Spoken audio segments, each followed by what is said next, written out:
তোমরা সবাই দেখতে পাচ্ছ আমি মিকির পিছন পিছন ছুটতে ছুটতে ছাদে এসেছি, কারণ মিকি আজকে নতুন পেপারটা দেখো কি করলো। পেপারটা এখন অবধি পড়ার টাইম হয়নি। মাঝখানে একটা সুন্দর মন্দিরের চূড়া বানিয়ে দিয়েছে, এবার বাকি মন্দিরগুলোকে ছেড়ে ছেড়ে বানাচ্ছে। ভাগ্যিস দাদন জানতে পারেনি, তাহলে খুব বকতো মিকিকে। তোমরা মিকির কাজকর্মগুলো দেখছো? মিকি দাও, পেপার দাও। এই দেখো,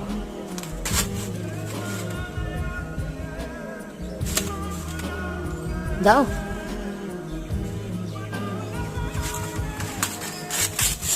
ওই দেখো, দেবে না। তুমি পেপার নিয়ে কি করবে সোনা? কি করবে পেপার নিয়ে? ছিপছে। ছেড়ো। একটু একটু করে কুচি করে করে রাখছে। টমিকেও একদিন পেপার দিতে হবে, ও ছিড়বে।